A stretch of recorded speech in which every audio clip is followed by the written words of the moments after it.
Good afternoon. Good afternoon and welcome to today's wellness program. My name is Claire Varesio and I'm the community librarian next door at Cupertino Library. We're very pleased to be able to bring you another series of wellness programs in 2019, today's being the first, with generous support from Cupertino Library Foundation.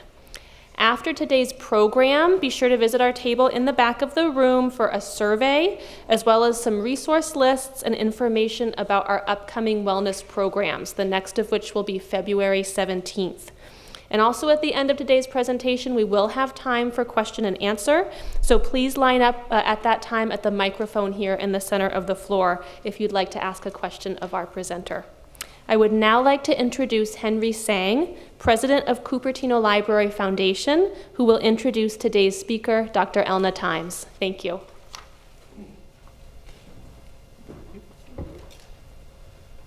Remember how it used to be? Now a word from our sponsor. So Cupertino Library Foundation is an organization most of you don't know about. I didn't know about it until I joined it. We started in 1994 to actually help get the library doors back open. There was a period where we had severe funding problems, and I think the total amount of hours were cut down to something like 20. And we advocated and got monies, raised monies, and did things.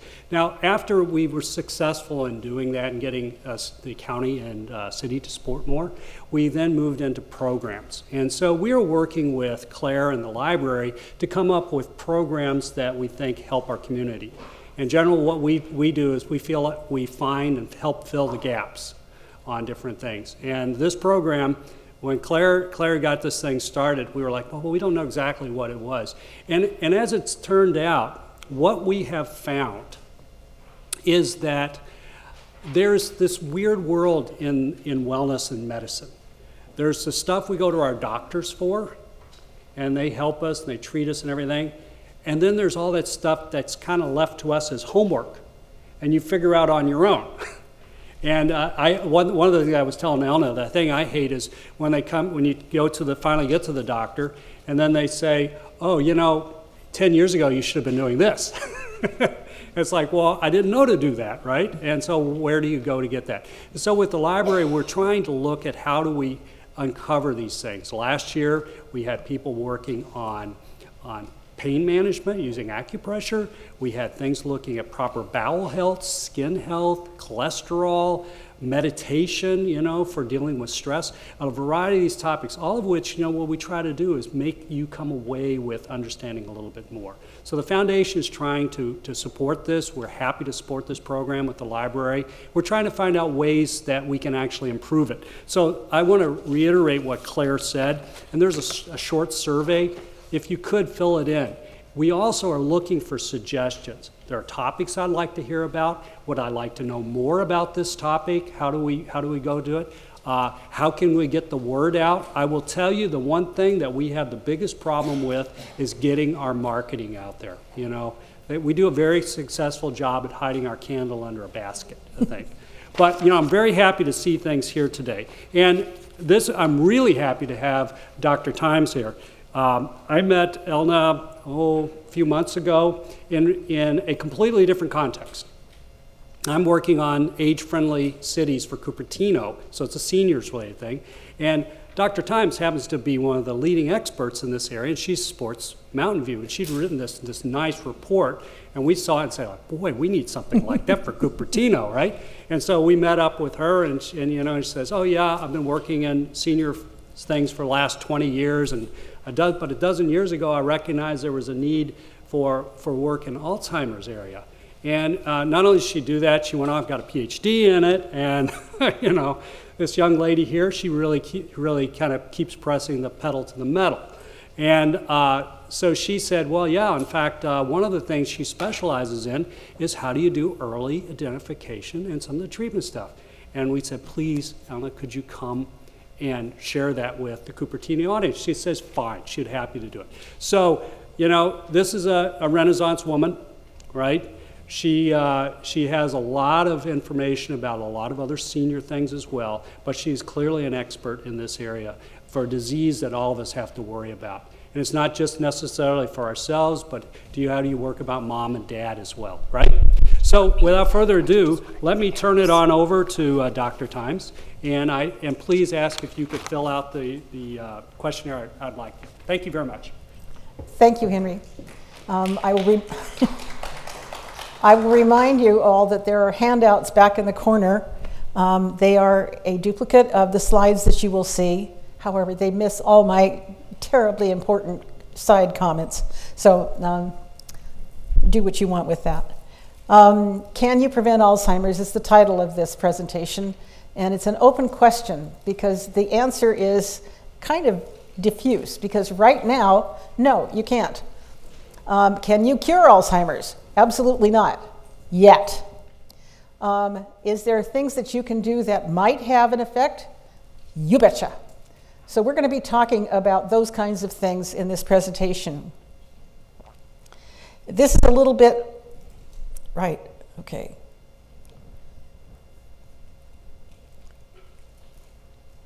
There you go. Oh, right, okay, there we go. This is a little bit about me. I've been very active in seniors and of late Alzheimer's for the last 20 years, and it all started when my mother died. And I became matriarch of the extended family, and I had no idea what to do. I knew I was a senior, but I didn't know what that meant either. So I decided to go ahead and start learning about it. And the way I learned about it was first I got scared, and then I realized that in order to deal with something that scares me, you research it to death. And that is exactly what I did. I went online and started to look up information, and I found a lot of information about it. And suddenly my friends were starting to ask me questions about it, and I said, I think there's a need. So I researched a little more, did a presentation, and filled a room about this size. Yes, I believe there is a need for more information about this. This was just about aging in general. So I did another topic the next year, which is the care and feeding of elderly parents. And that one went over pretty well too. And from there I started doing more research, and that led to a master's, and that led to more speaking engagements and more research, and eventually I got to the point where I said, okay, I really need a doctorate in order to do this. And that's what led to the doctorate, which I just finished after Thanksgiving, after 6.5 long years. I will be 80 next year, or excuse me, next spring. And the idea of getting a doctorate at my age was not something I envisioned when I was growing up. However, it is a marker for seniors these days. There is almost nothing you can't do except maybe do high jumps when you get older. Your mind is still as active as you have trained it to be. That said, let's get into what is Alzheimer's. It is a progressive disease, it is fatal, and it generally starts, a new toy, okay. Yeah, oh, well, all right, we'll see.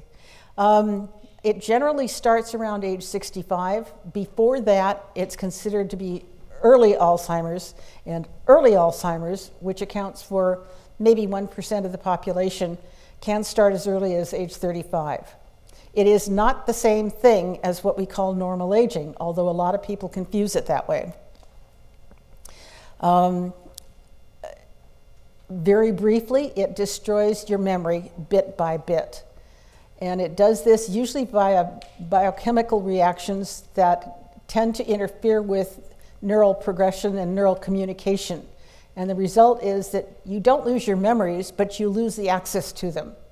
It's a little bit like moving into a house 30 years ago that had lots of closets, and you put stuff in the closets all the time. And you get to 30 years later and you know you have a tennis racket. You just can't remember where you put it. That's a little bit like Alzheimer's. But it also looks like normal aging. Some people get to that stage and they never progress beyond it. They just simply have, where did I put my car keys? Or why did I put the bag of oranges on the car and put the car keys on the butter dish? And things of this sort that are really things. Another obvious one is, why did I walk into this room? Those are all normal aging. and they are nothing to be afraid of. However, an awful lot of people think that a lapse of memory, particularly being unable to remember somebody's name, is a sign that you're coming down with Alzheimer's. Wrong. It's a sign that you've forgotten somebody's name. It doesn't necessarily mean that you have Alzheimer's. Why is this a national problem? My toy doesn't work.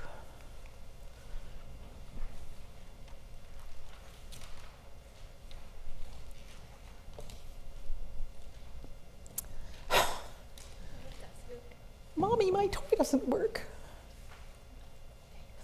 It's on the side. Okay. Sorry. Okay, is this a national problem? The answer is, oh yeah. 1 in 10 people age 65 and older have some form of Alzheimer's. And of those who have Alzheimer's, about 3% are in the 65 to 75 group. About 8% of the group, 75 to 85, have some form of Alzheimer's. And at age 85 and over, about a third of the population of the older population of the United States has some form of Alzheimer's. Why is this a problem? Well, there's the reason why. Our older population is growing. We have the group age 100 and over is the fastest growing demographic group in the country, according to the census figures that were last updated in 2015. We are coming up on a census, and I suspect that that line is going to grow even more. We have a large population of people who are 100 and more who are not in the best of health, but they don't necessarily plan on dying anytime soon. Just as a question here, how many of you have, how many of you are over 65? Put your hands up. Okay, how many of you have multiple medical conditions that are under management? That can be things like a fake knee, a replacement knee. It can be things like blood pressure medicine. It can be things like you're overweight. It can be things like neural problems, glaucoma, anything having to do with the eyes, anything having to do with the hearing. So let me ask again, how many of you have more than one medical problem that's under management? Okay, this is an unusual audience because most people who are 65 and older have at least two. If you don't have multiple medical problems, congratulations, you've done the right things with your life. The biggest problem with this curve that we're showing here is the fact that it is growing. Part of this is because the bigger the elderly population, the more money gets spent on health care. And as you know from the battles in Washington, health care is a major governmental issue right now. Medicare covers people who are most people who are 65 and older. And while there is help for a lot of the medical issues that cover or affect the older people, it doesn't cover much of the kinds of problems that are associated with Alzheimer's. For instance, Medicare won't really pay for much caregiving services. If you're on Medicaid, it may under certain circumstances. If you were one of the fortunate few who got long-term care insurance, you have some coverage for the medical care, for the caregiving services that are covered under Medicaid or some of the other programs that are out there. However, for a lot of the people in this room, you pay for all that kind of care out of your own pocket or out of your family's pocket, and it's a problem. So what are the warning signs of Alzheimer's? First is you are losing track of things that you used to be able to do easily and without thinking about it. This can be things like you can't remember why you would need a spoon when you're putting something on the stove. And the answer, of course, is because you want to stir the soup or you want to ladle something out. But you look at this thing that's lying there and you can't remember what it is or what it's for. That's a sign that you ought to have somebody take a look at things. Another challenge would be things like planning or solving problems. And this can be such as simple things as you go out the door for a walk and you can't remember how to get home. Or You're driving somewhere, and suddenly you can't remember which exit you need to take for wherever it was that you're going. Or you're going to the store, and you don't bring a list with you. But you might even have brought a list, but you can't remember where it is in the store that you go to every week. It can be such things as, how do I sew a button? Well, of course, most of the men in this room don't remember how to sew a button on anyway, but yeah, for most of us who have done this most of our lives, how to sew a button on, that should be very simple, right? Okay, you don't know or you don't remember what it is that's required to sew a button on. In other words, you don't remember what a needle is and you don't remember thread, or if you do remember the two of them, you don't remember why you would put the two together. That's part of problem solving.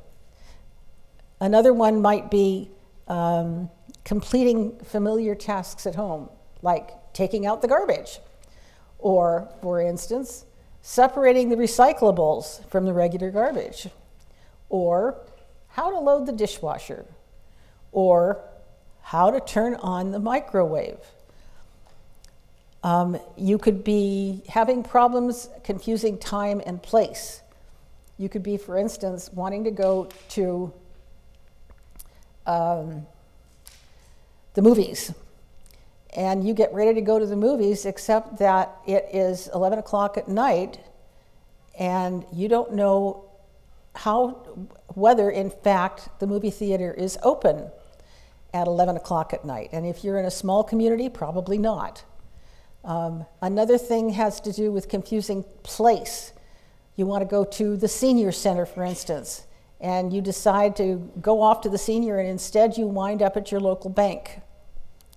Okay, that's an example of something that might not be really appropriate and is worth pursuing a little bit more.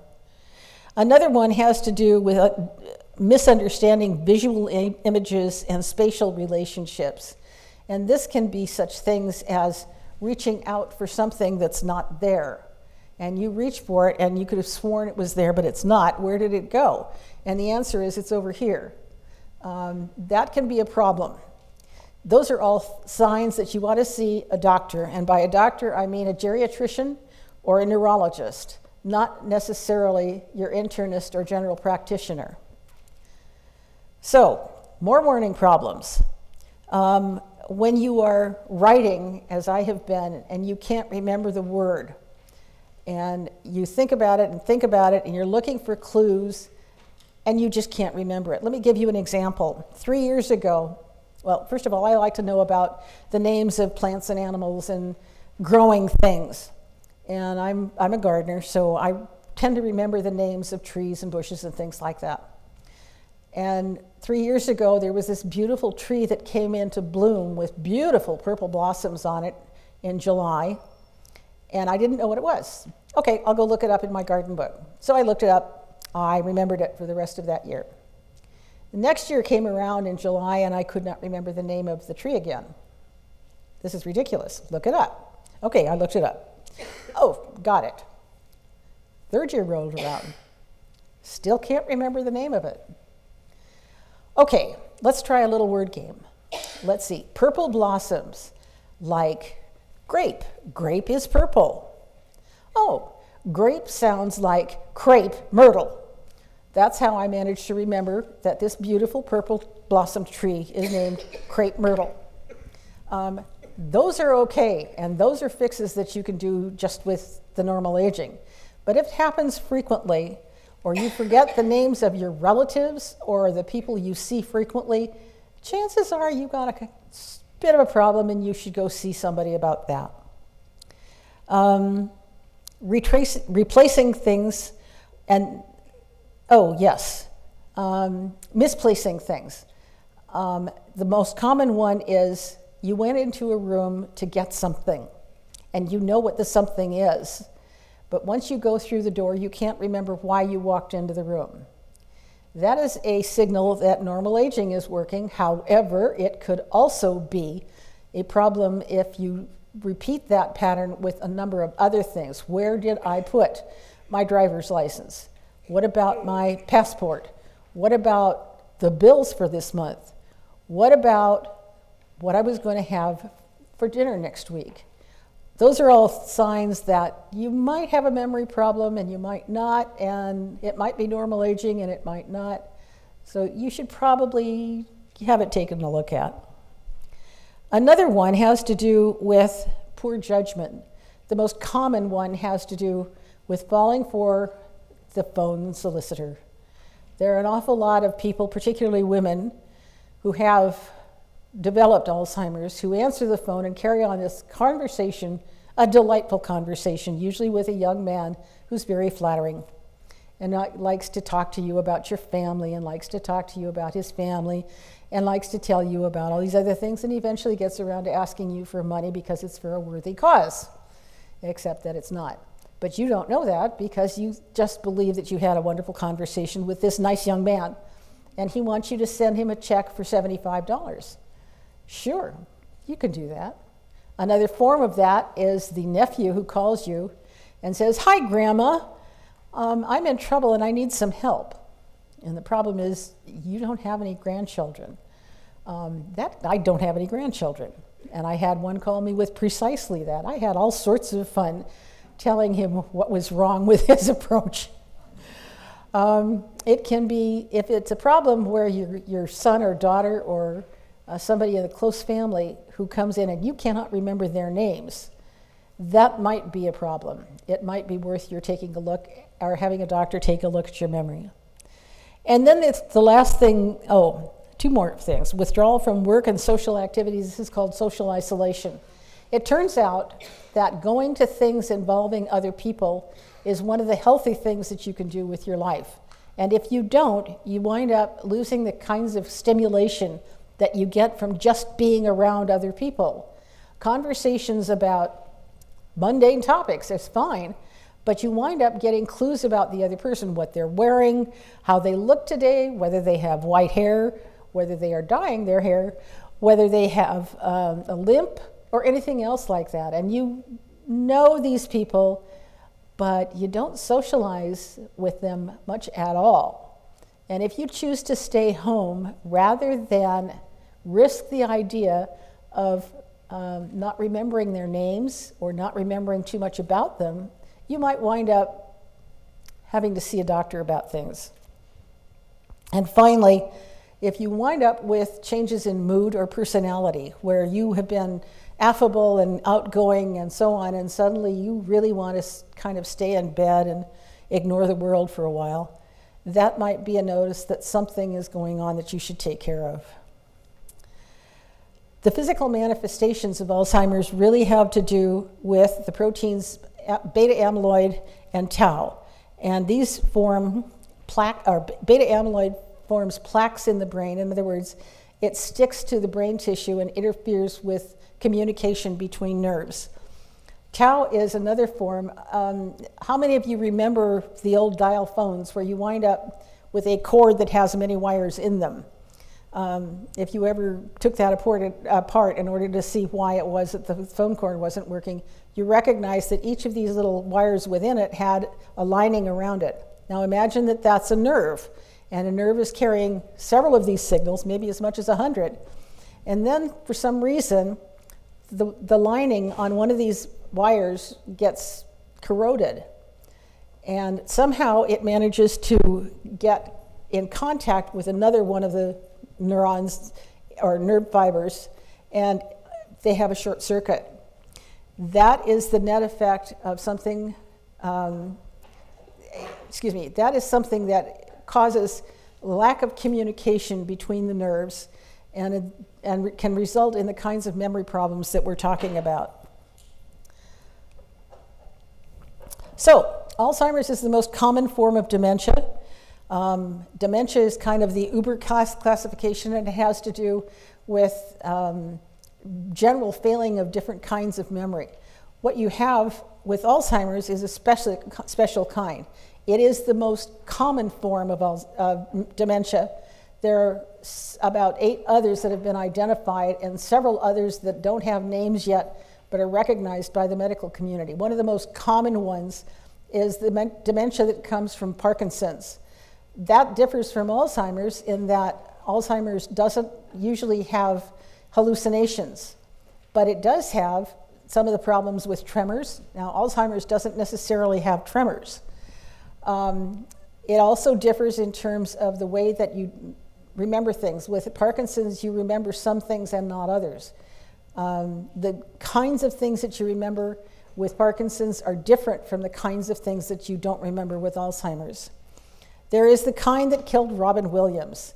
That's called Lewy body disease, and it's another one of these brain-attacking proteins that goes in and causes problems. It too causes hallucinations. It's a different disease. There is another kind that is currently referred to, all right, it's head injury, where football players, for instance, have been banging their heads, even in those well-protected helmets, for years and years, and their brain has been kind of sloshing around inside this hard cage. And as a result, the brain has gotten bruised. And as a result of that, it can't communicate effectively, nor can it remember effectively. And there are several others. There is, okay, how many of you have had general anesthetic in the last 5 years? Just put your hand up. Okay, how many of you know what anesthetic you were given? Okay, you write this down. Do not allow them to give you propofol. Propofol, P-R-O-P-O-F-O-L, is what killed Michael Jackson, and it was from an overdose. Propofol is now linked to the sudden onset of dementia that looks like Alzheimer's. It is killing more people than there are records. There are mixed results out there about other kinds of anesthetics that can be used, but avoid propofol if you can.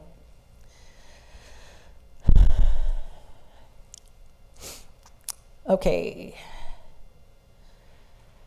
Okay. About 38% of those over 85 have some form of Alzheimer's. I said about a third. What happens over the 10 years that it takes to usually develop Alzheimer's is that you need more and more care because you cannot reliably be left alone at home. In the early stages, you can be left alone because it can be trusted that you won't do something to endanger yourself.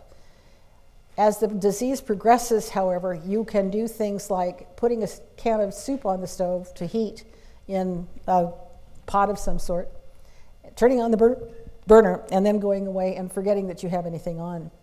And as a result, the pot boils dry and you could have a kitchen fire.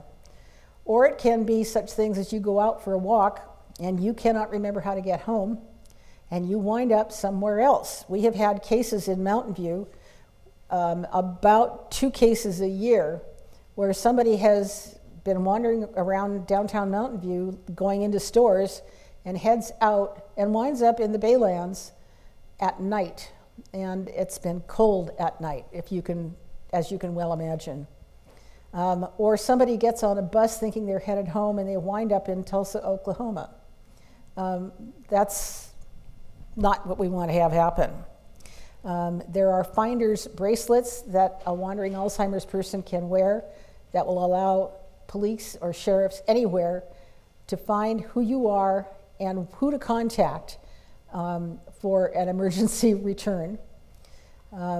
It's a little bit like a microchip on a pet that allows the owner to be found. Well, in this case, you wear it, or sometimes on a chain around your neck, and it will tell the authorities where you belong and how to get there. Caregiving can be really expensive. This slide says it can be $80,000 a year. It can actually be more than that now. Institutional care is more expensive than in-home care, although it can be very expensive to take care of somebody at home if you're not doing it. And in 2020, we will have added 10 million new people to those who are at the risk of getting Alzheimer's.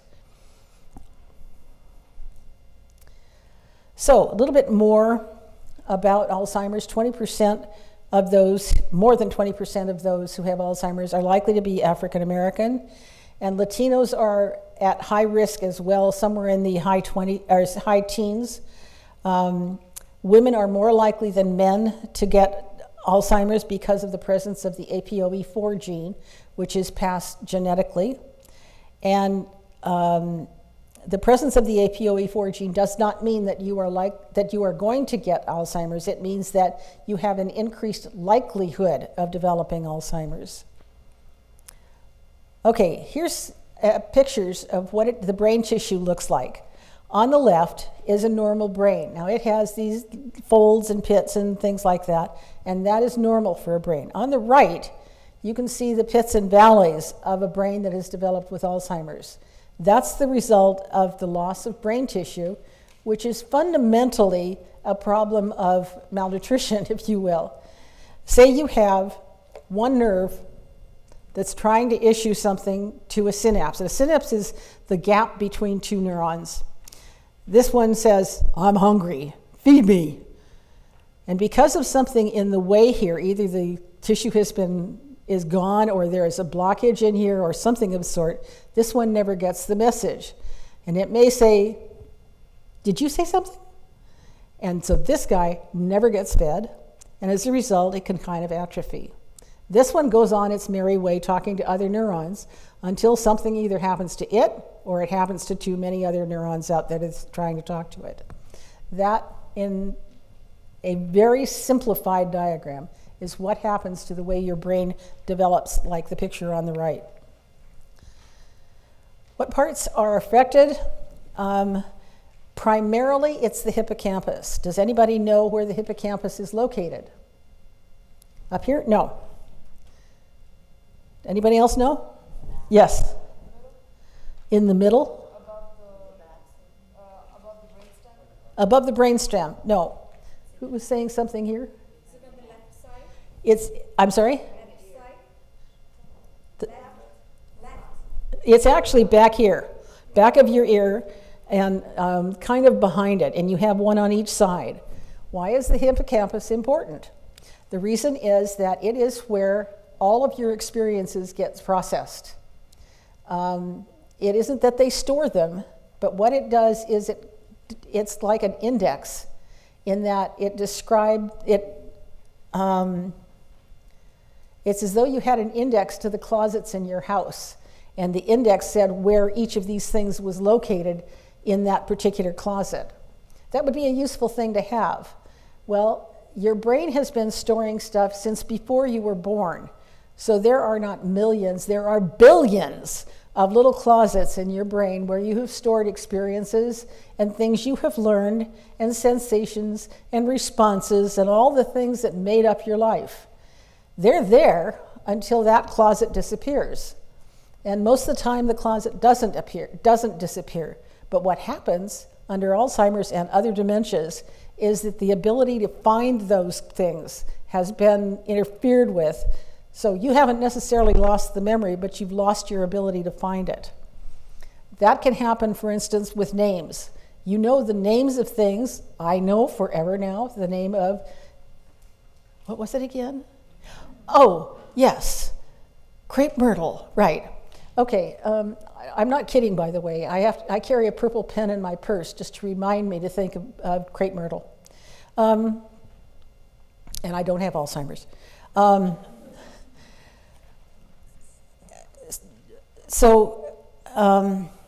As it says, the Alzheimer's usually attacks the parts of the brain that are associated with memory, language, what we call intelligence, judgment, and behavior.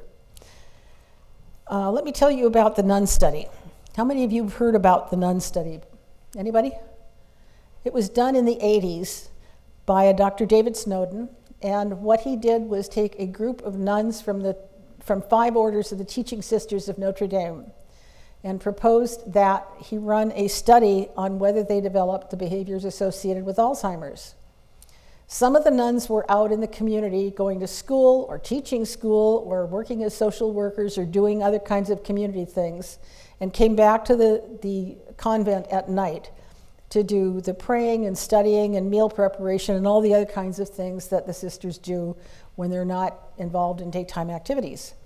The remainder of the sisters did the same kinds of things at home or in the convent, such as doing the dishes, doing laundry, tending the garden, basically things that didn't change from day to day.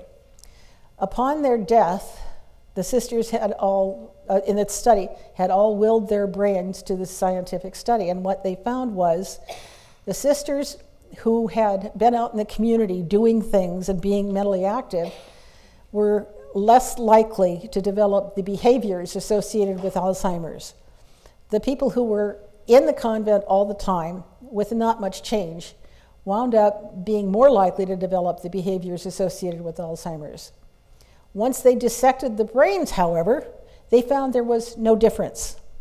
In other words, the sisters who were out getting all this intellectual stimulation could develop the physical manifestations of Alzheimer's as well as their sisters who didn't have that kind of intellectual stimulation.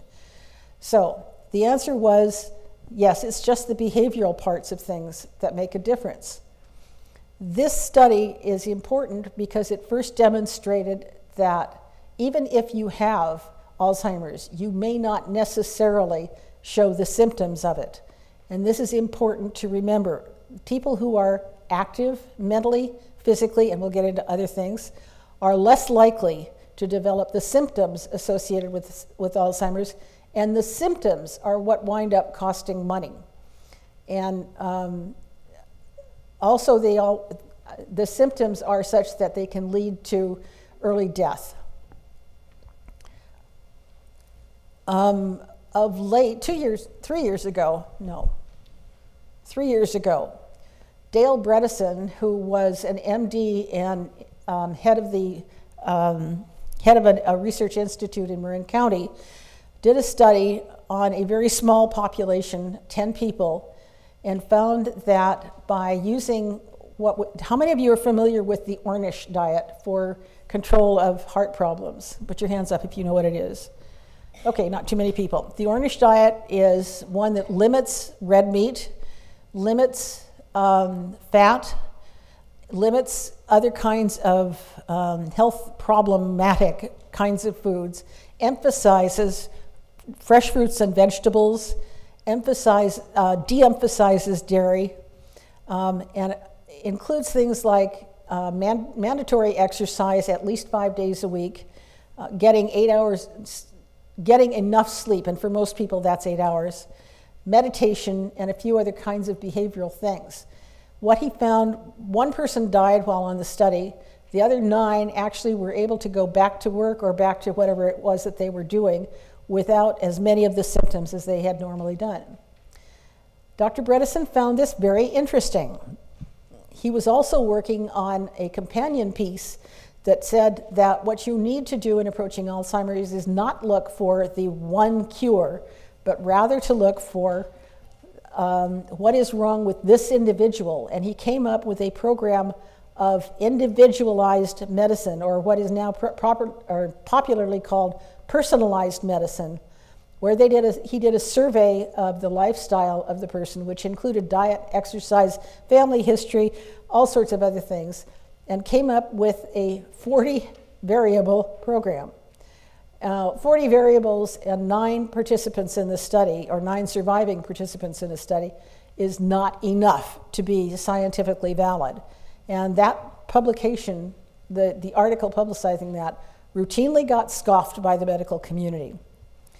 Fast forward about 4 years, and we have a development of personalized medicine as a concept that is gaining ground among the physicians, at least in California. I don't know about the rest of the world, but at least in California, and a revival of interest in the Bredesen protocol. The number of variables has been reduced, but the idea of making it available to the public, the screening costs, okay, in today's dollars, it costs about $1,400. It's a computerized survey, and it comes up with a list of recommendations, what you should do. It does test for mild cognitive impairment, which is the beginning sign of Alzheimer's or any other dementia. And it comes back with a prescription of mostly lifestyle behaviors, some supplements. Mostly it has to do with changing your diet, emphasizing that you get enough exercise, emphasizing that you get enough sleep, and a whole bunch of other things. There was a conference last March in Palm Springs that was attended by about 30 or 40 doctors. Most of those have since gone on to develop individualized practices, and there is now a company that is doing the computerized testing. And as I said, it costs about $1,400. If you are interested in finding out more about this, write down AHNP and look it up on Google. AHNP. They will do the testing, and frankly, their webpage explains in fairly good detail what it is that they're looking for and what it is that they do with the results. Another study that was recently published is a longitudinal study of 1970s high school students. Actually, it was in New England, and they found a research team looking for data that was publicly available found the achievement test levels of about 4,000 high school students from the 1970s. I don't know if you remember that, but we were all given achievement tests in those days, and sometimes those results were kept on a computer and sometimes they weren't. And of those, these researchers found a lot of them on a Medicare list and in the same area as their 50-year class reunions. And so the researchers went to the reunion chairs and said, can we talk to, and gave them the list of people that they had identified. They then ran, with the permission of the people, tests on these people, and they found that many of the 65-year-olds had pursued mentally challenging careers and did not have mild cognitive impairment. That was very interesting because it kind of coincided with what the Bredesen Protocol has done. The Bredesen Protocol is out there now. There's a book by Dr. Dale Bredesen, The End of Alzheimer's. It's a paperback and you can get it, or you can download it for reading on a Kindle or whatever. I will warn you that there are heavily marketed adaptations. Be very careful about what it is that you get that says it's following the Bredesen Protocol. It's something that you can do individually. It's best done if you are working with a doctor who's familiar with the limits of the Bredesen Protocol. AHNP Precision Health. Okay, there we go. That's who's doing it.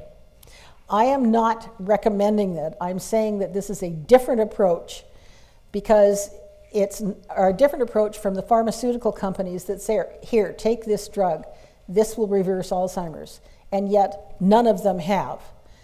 Just a word of warning, if you go to a doctor who says, here, take Aricept or one of the other Alzheimer's drugs, chances are that you will see an improvement, although slight, that might last for 6 months, and then it will disappear.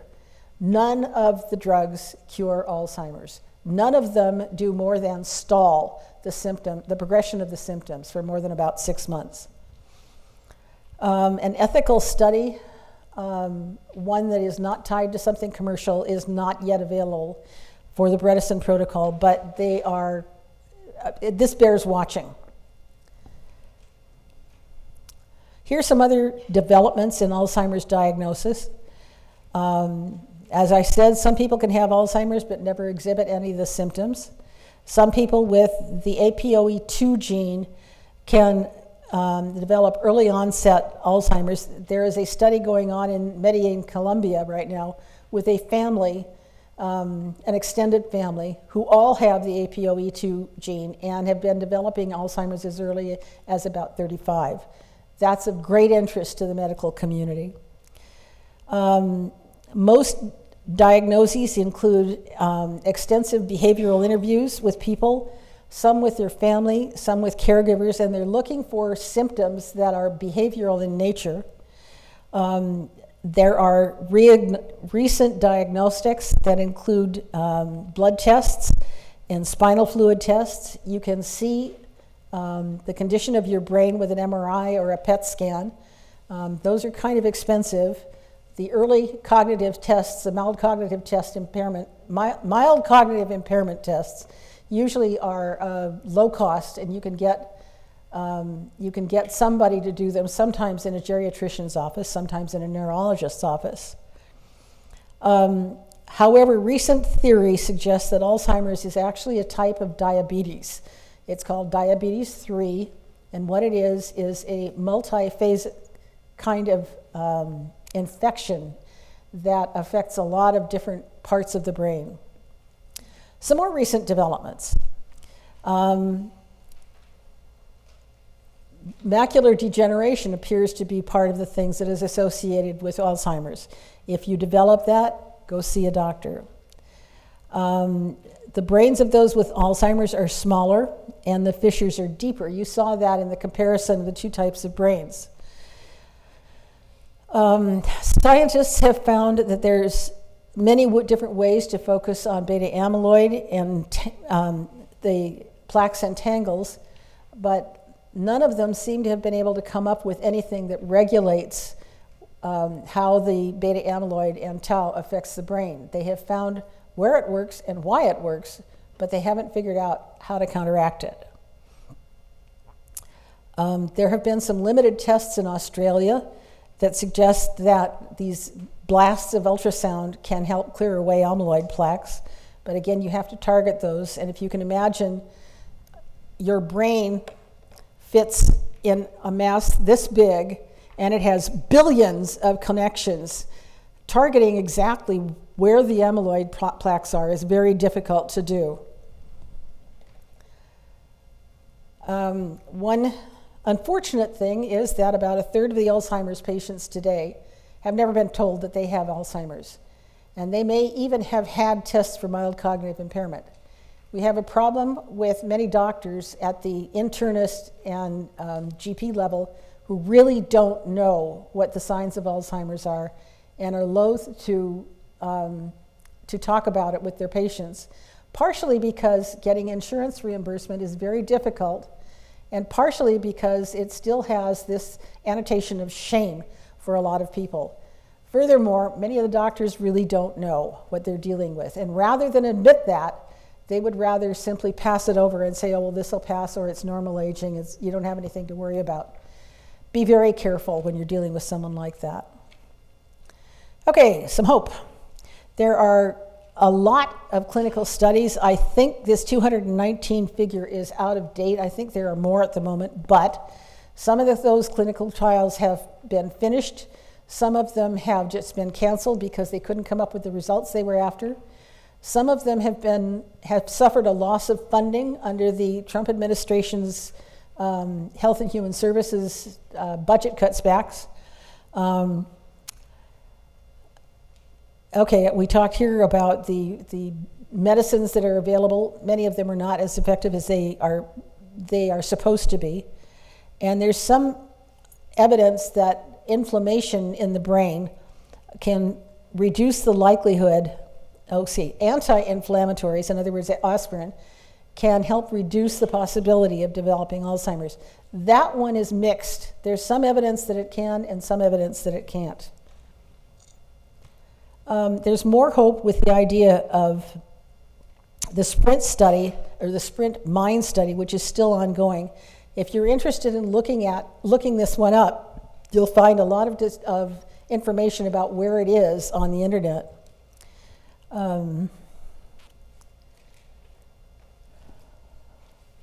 Okay, let me do this. How many of you here either have symptoms of Alzheimer's or know of someone who has Alzheimer's? Put your hands up. Okay, a lot of people have a parent or another family member who has developed Alzheimer's, and you're familiar with what it looks like. You're also sad about the fact that this disease is attacking the personality that you used to know. That is why there is so much attention on this. The numbers of seniors is growing year by year. It's a tragic disease in the way that it takes people's minds and hence their personalities. And there is a great deal of effort right now towards finding a cure for this disease.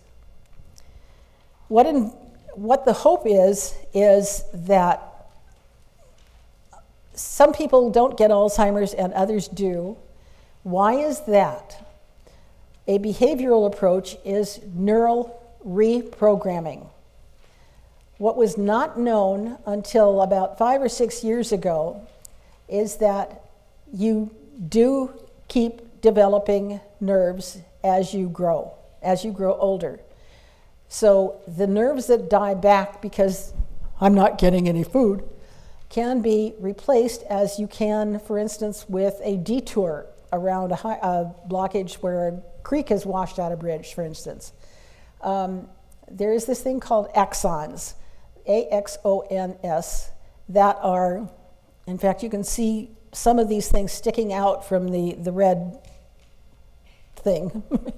Those are axons, which are attempts to connect with other nerves. Those keep going until the basic nerve itself dies, and by then, perhaps several of these axons have connected with some other nerves and basically allowed you to build detours around decaying tissue in your brain.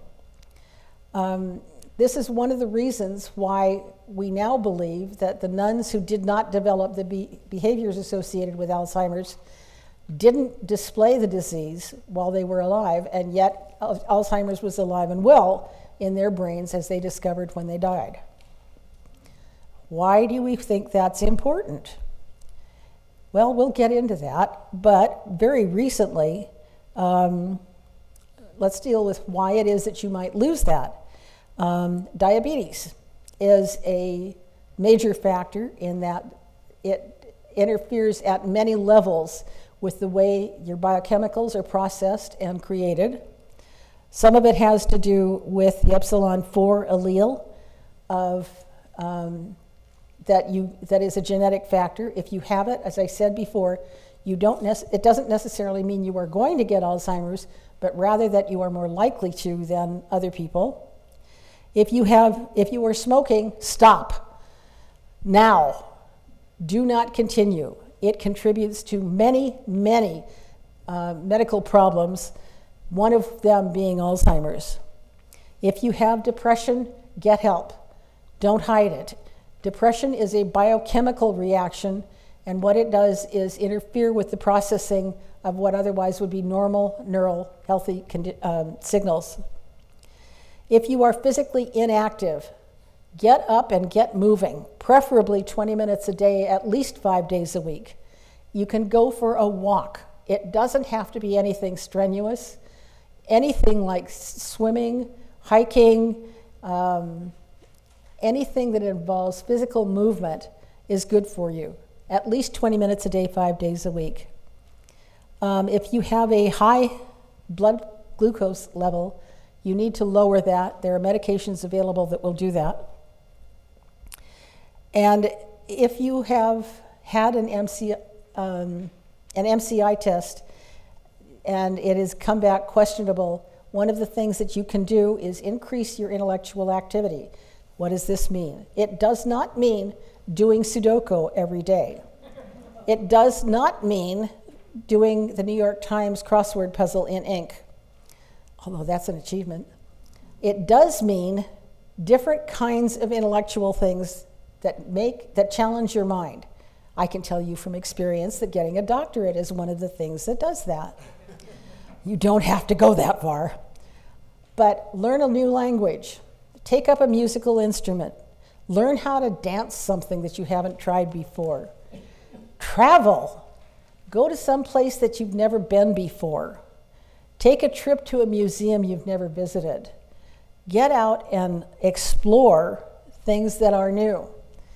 This will require you to learn how to deal with changing circumstances. Get out and join a different kind of club where you'll talk about something with another group of people, and you'll need to learn what affects them, how they look, how they express themselves, and things of this sort. In other words, give your mind a chance to get out and explore. Those are all intellectually stimulating kinds of activities. These things appear not to work. One of them is ginkgo biloba. That was touted as a memory fixer. Large doses of vitamin E or large doses of vitamin C appear not to work. And my favorite, coconut oil as a supplement. How many of you have heard of coconut? Take coconut oil because it's going to cure Alzheimer's. Right, Wrong. This was discovered by an emergency room specialist who had a husband who developed Alzheimer's. They live in Florida.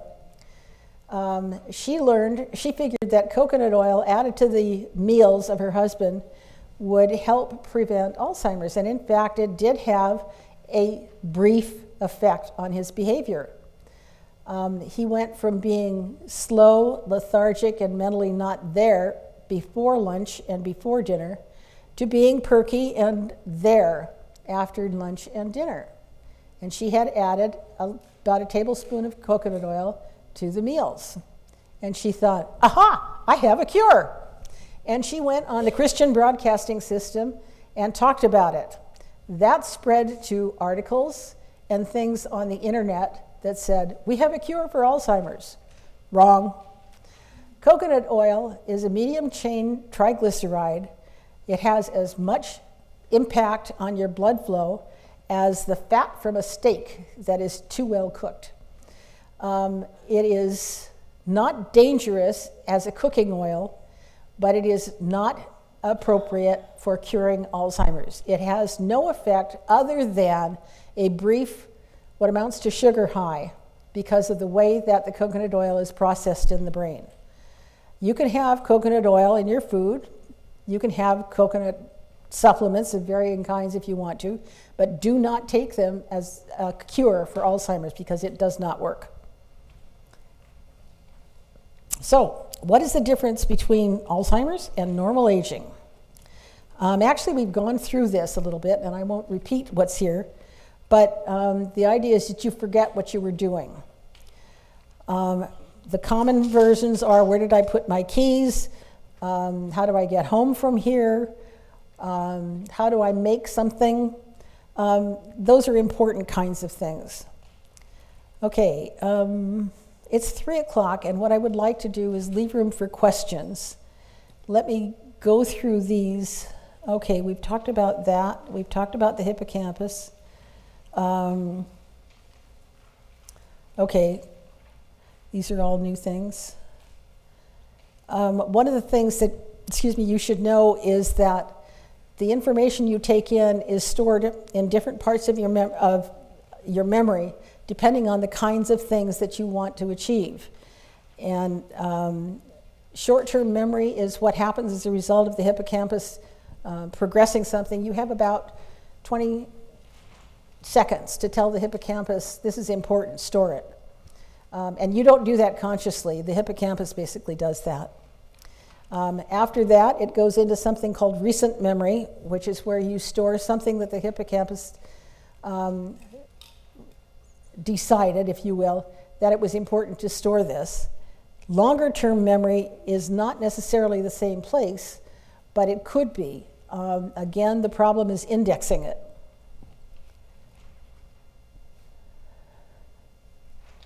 Okay, some conditions that affect memory. Medications are a top one. There can be conflicting medications that can have an effect on your brain. One of them, for instance, is anesthetics. Even local anesthetics can have a minor effect on your brain, but as we said before, the general anesthetics can make you feel really stupid once you come back to consciousness. And propofol is one of those that does that. I won't go into that. You can read that. As I said, some parts of the brain specialize in different types of information. And this is how nerves work. We've been through that as an explanation. And that. One of the things that happens, you are more likely to store things that require plasticity versus things that are rote memory. For instance, in history classes, you probably had dates that you had to remember, and you had to remember the names of certain people that you needed to remember as historical figures. My brain doesn't like to remember those things, but I can remember how it is that I approach finding information about Alzheimer's very easily. In fact, I've got my search engine so that I don't even have to type more than 3 letters of Alzheimer's, and it will go to whatever it is that I'm looking for with regard to Alzheimer's. That's the kind of plasticity versus rote memory. Plasticity tends to stay longer. Rote memory tends to not stay long. We talked about general anesthetic, stroke. How many of you know the symptoms of a stroke? Oh my goodness. Come on, let's have more hands up. You know the symptoms of a stroke. One of them is your face on one side or another tends to sag.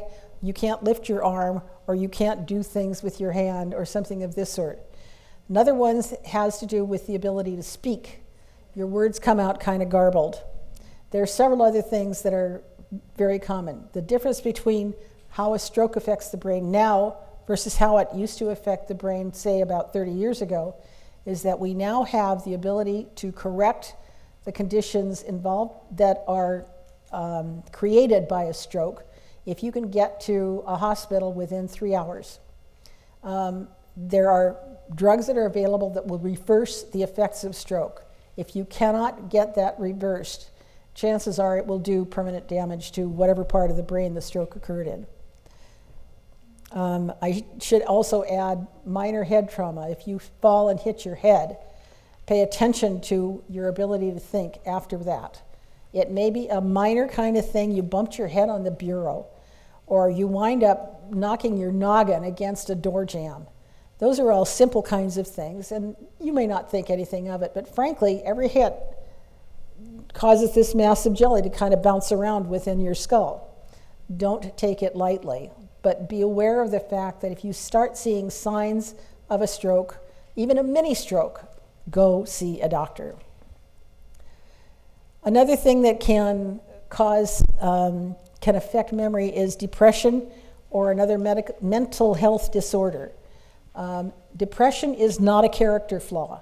Depression is a biochemical malfunction. Treat it like that and don't be ashamed to admit that you have it. It is more common to happen when you live in an area that doesn't get a lot of sunshine.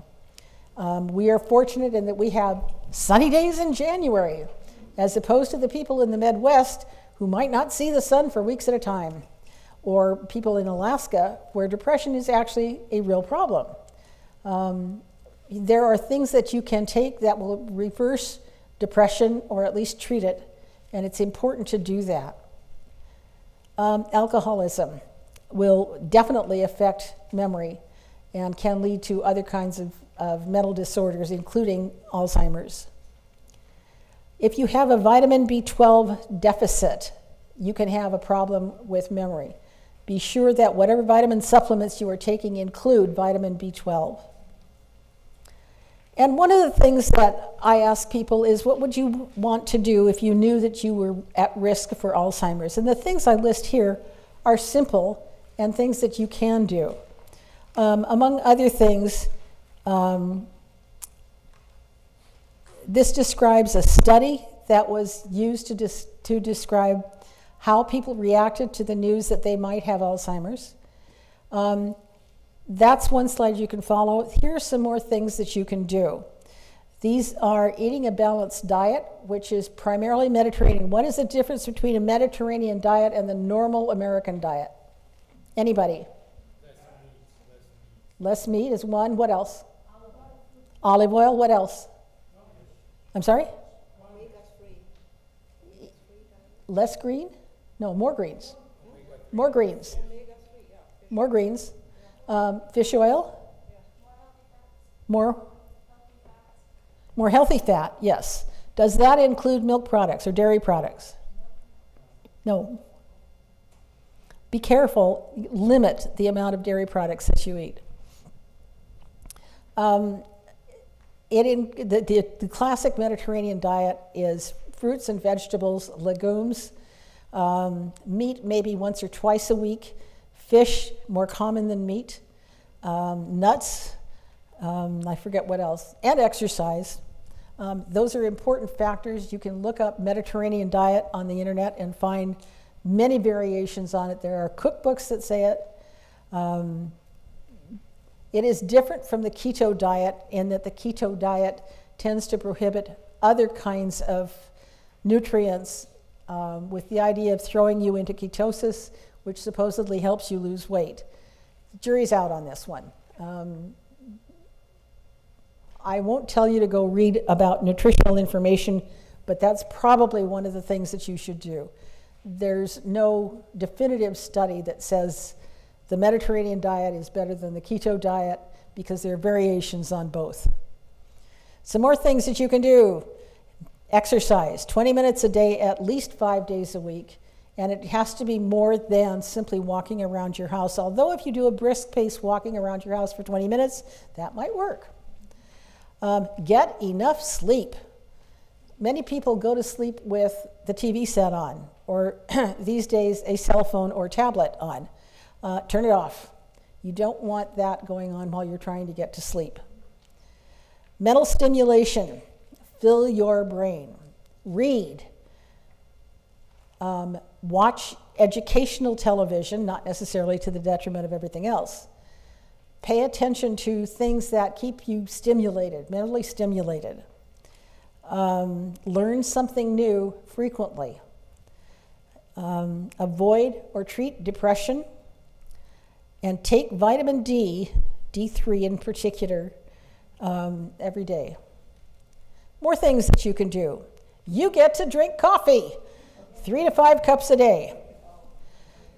3 to 5, you can have as much as 3 to 5 cups a day, and that's because the size of a cup varies from demitasse to mug.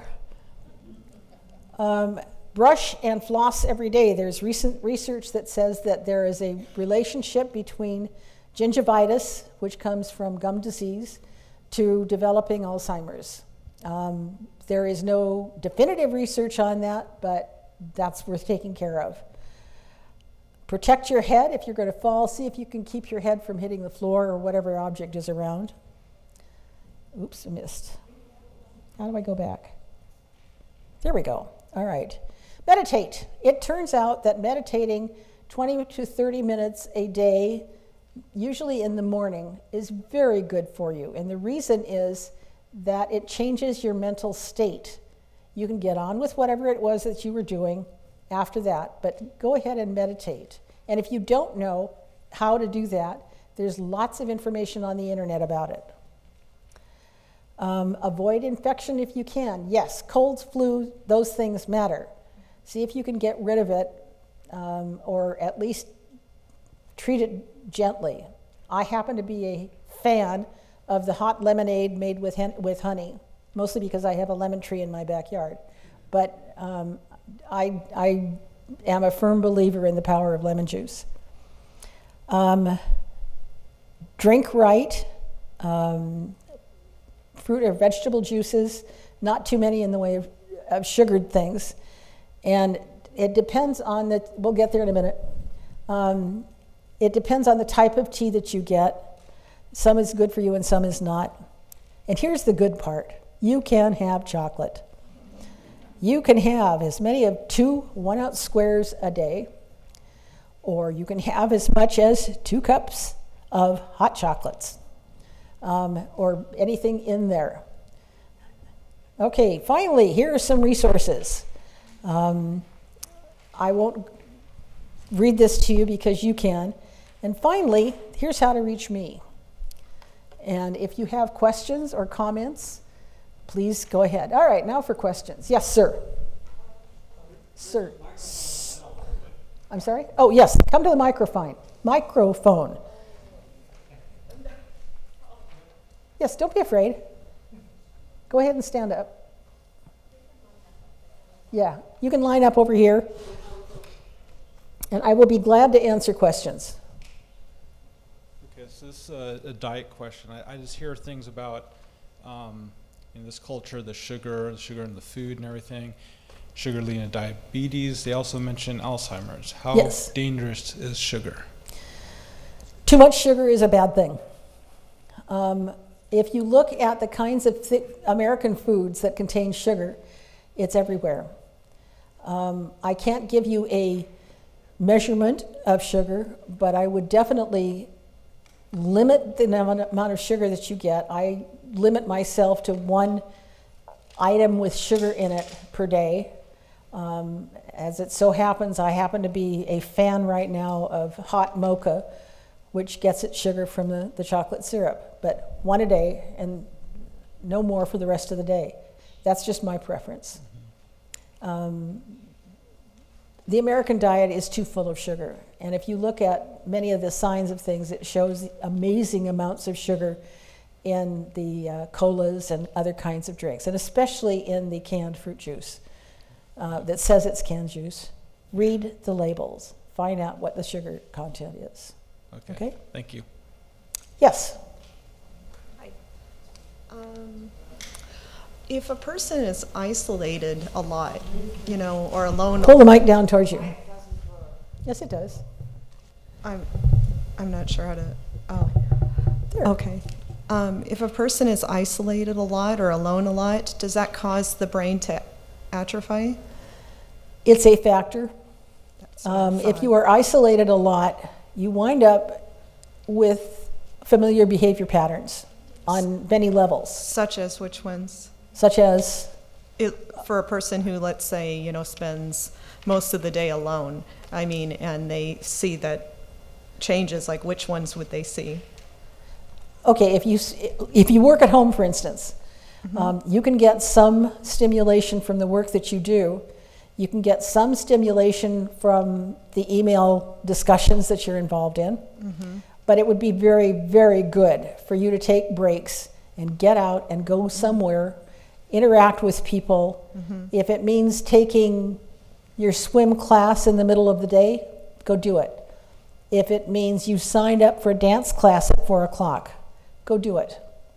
If it means, well, some very popular swimming programs start at 8 in the morning.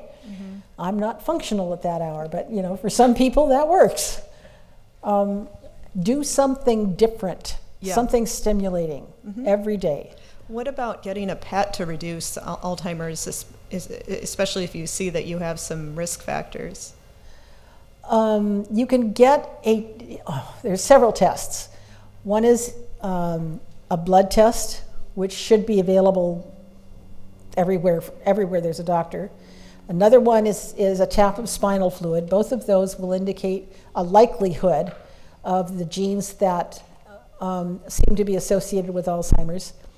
You can get an MRI or a PET scan, as it says in the slides. Those will give you a picture of what your brain is like. And if you're seeing things like, remember the two brains that I showed you? Yes. Okay, if it looks like the right one, you really need to talk to a specialist about it. Okay, but if let's say I haven't had the test, but I see that I'm developing some of the symptoms. Go see a doctor. Okay, but do you think getting a pet would help because it would get you out more and more? Yeah, getting out, yeah. Okay. Yeah, your brain is saying, I'm bored, feed me. Yeah, thank you. Yes. Hi. One's a comment and one is a question. The comment is about colds. If you touch your eyes, your nose, or your ears, it doesn't have the immune system. When you leave the restroom, never touch the door. And when you use a public computer, always wash your hands. And my husband and I have not had colds for years because Right. we've done these things. The question is about B12, and it seems to be in more obscure things, especially if you're a vegetarian. It's like eggs and clams or something. Sardines, not commonplace things. So do you just recommend just taking a supplement? Yes. You really can't overdose badly on B12, yeah. Hi, my name is Dean. I'm a tea drinker, so I was wondering why is coffee better than tea when it comes to preventing Alzheimer? Why is what? Coffee better than tea because I'm a tea drinker. Preventing Alzheimer. It's the bioflavonoids in coffee. Okay. Same thing that's in chocolate and especially in red wine. Okay. Just drink more red wine. Yeah. I have a comment about metabolic dementia. Uh-huh. I think that it's important for people to know that there is such a thing as metabolic dementia. You've kind of hinted at it with some of the other Yes. causes that you mentioned. Right. My daughter was misdiagnosed just a few years ago with Alzheimer's. And I'll tell you in a minute why that was the most likely thing that would have happened. But eventually, as we kept trying to figure out what was really going on with her, eventually they determined that she actually had Addison's disease, which is the same as adrenal insufficiency. It's interesting what happened with her because the symptoms that she had, among other symptoms that had nothing to do with Alzheimer's, were very much like the symptoms that you were talking about, very much like those symptoms. And her cognitive level decreased markedly. After she was diagnosed with Addison's disease, she was given medications to treat that, such as hydrocortisone and some other medications. And we have seen a very significant increase in her cognitive function and her ability to carry out everyday daily living skills and things such as that. She is not back to where she was before she was diagnosed. But because we've seen such significant changes, that's very exciting. Mm-hmm. So it's rare, but I just want to let people know that you should always check for other metabolic possible causes, because unlike Alzheimer's disease, many of the metabolic causes can be dealt with very good results. Now, as to why it was likely that she'd get that misdiagnosis, she also has Down syndrome. And as I'm sure you know, people who have Down syndrome has an extra chromosome number 21. And genes that cause Alzheimer's disease are located on chromosome 21. That means she has an extra copy of those genes that cause those tangles and plaques, and is very likely to get Down syndrome. Get Alzheimer's disease. It's important, I think, for the public to know. Most of you know somebody who has Down syndrome. It's important for people to know that back in the 70s, when my daughter was born, the life expectancy was in around the 20s, okay? Nowadays, the life expectancy for somebody with Down syndrome is in the 60s. And adults with Down syndrome have about 6 times the chance of getting Alzheimer's as the general population. By age 65, about 75% of the people with Downs will get Alzheimer's. Okay, this is really very interesting, but I think people want to know more about Alzheimer's themselves. Okay, all right, thank you. Thank you. One of your slides showed that we want to watch our blood pressure. Yep. The other one says drink lots of coffee. No, 3 to 5 cups. Not according to my doctor. Yeah, I know. She says 0. So. Yes, Okay. Some doctors do. Okay. Some good. doctors feel that coffee contributes to high blood pressure. Others say that if you limit the amount of coffee, it doesn't really affect your blood pressure. Thank you. And there can be other things that you are taking or eating that help limit blood pressure. Okay, now the important question I had. If one develops regular Alzheimer's, not early onset, how many years does one expect to live in a state where there's really no quality of life?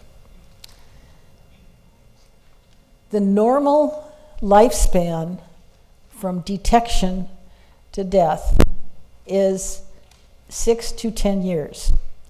It can be quicker than that depending on the type of dementia and the type of symptoms. It can also be different depending on other medical conditions.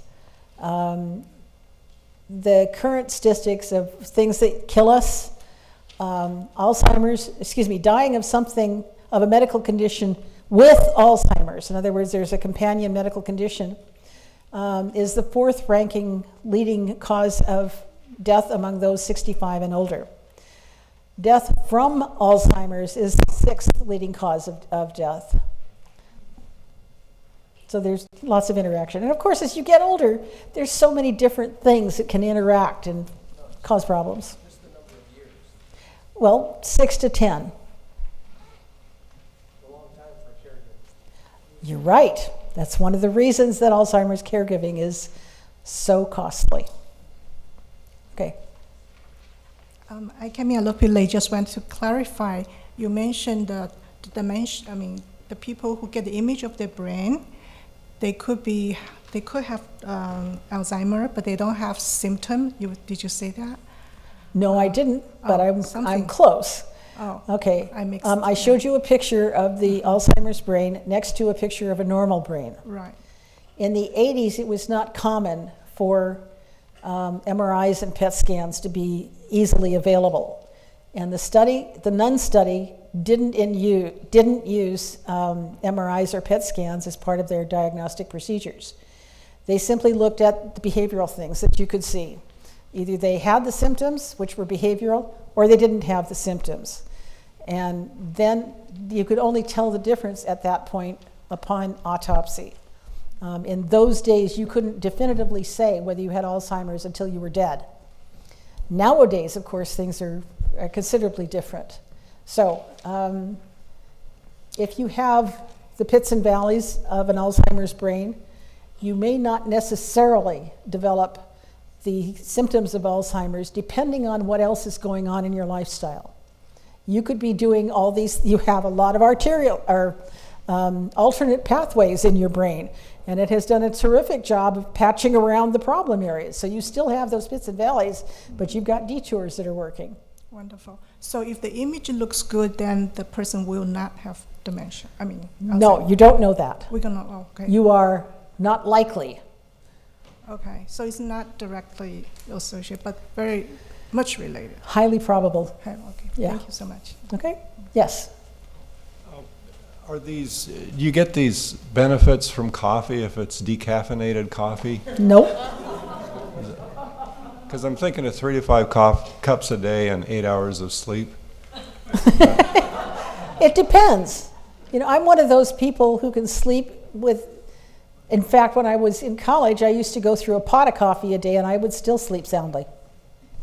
But are these, is caffeine one of the bioflavonoids? Do you still get these bioflavonoids if it's decaffeinated coffee?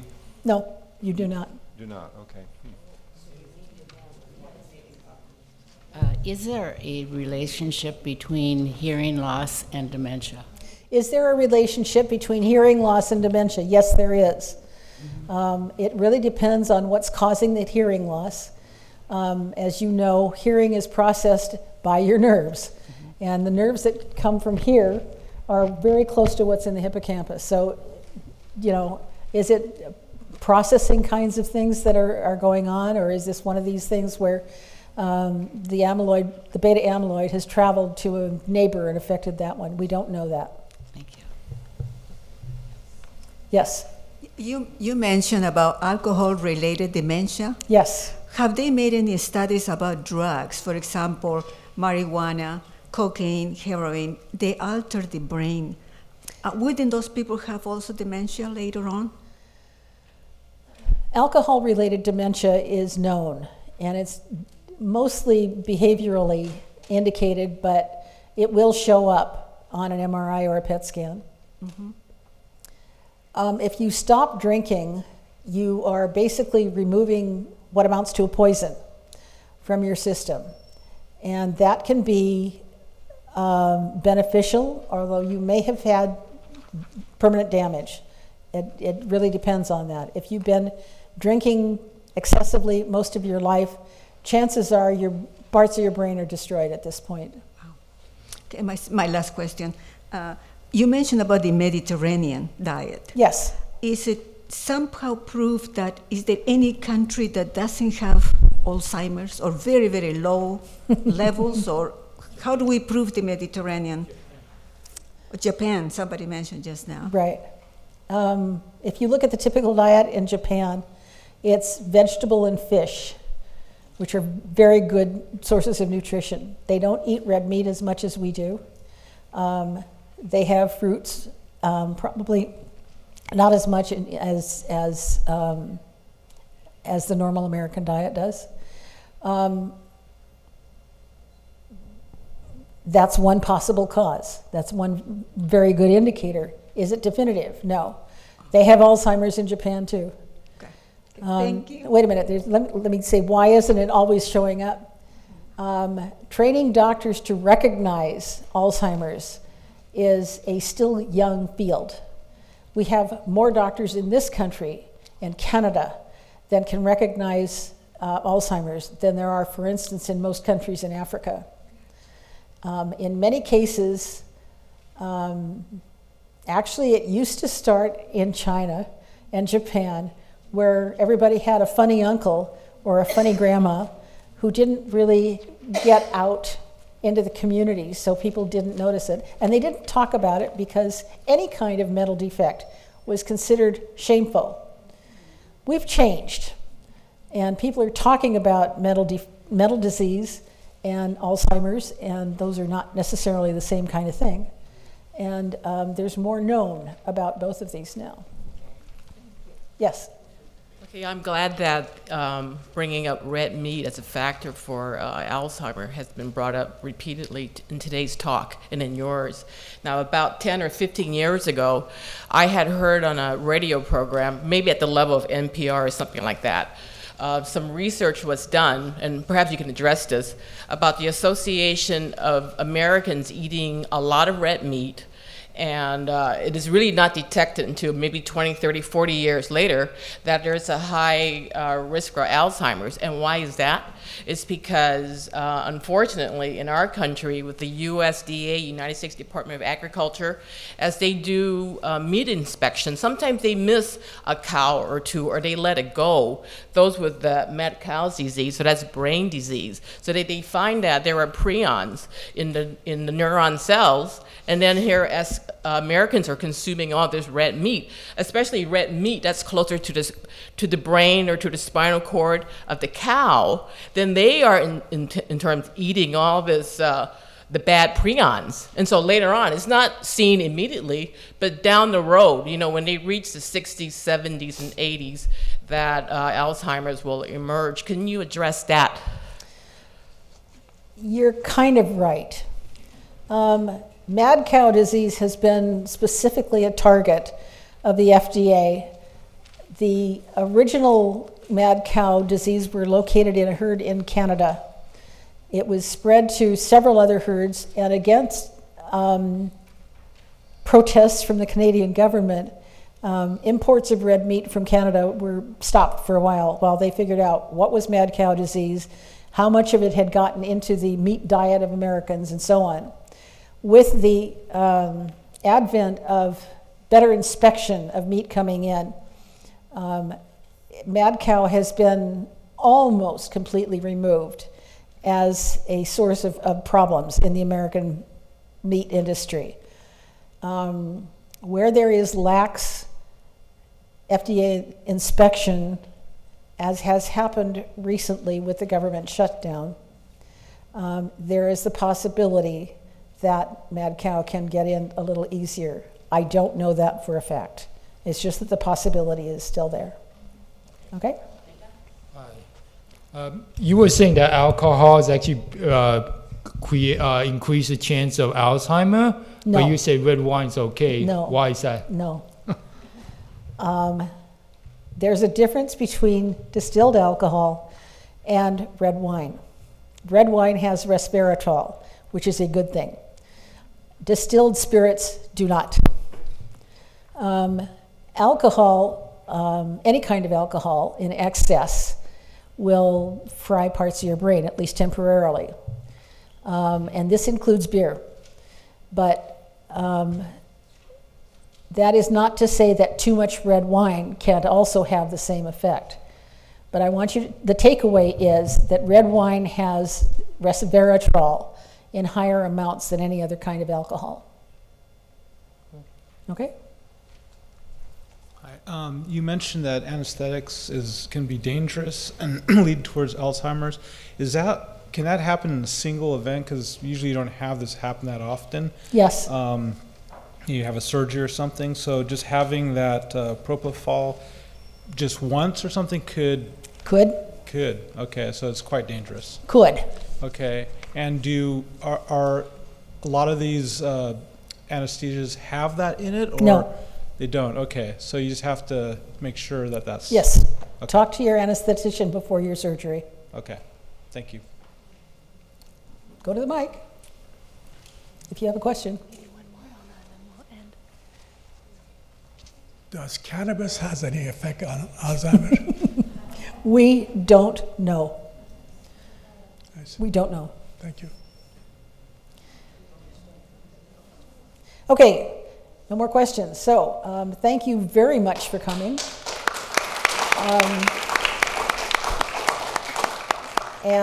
I gave you my contact information here.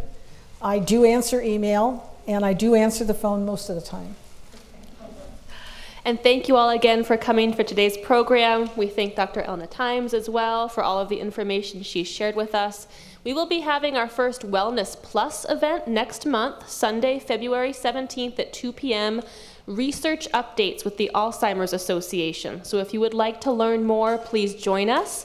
Also, Cupertino Library Foundation sponsors a weekly film series Tuesday evenings at the Senior Center. So as we were talking about, if you would like an event to get out, learn more, and socialize with others, that may be one to try.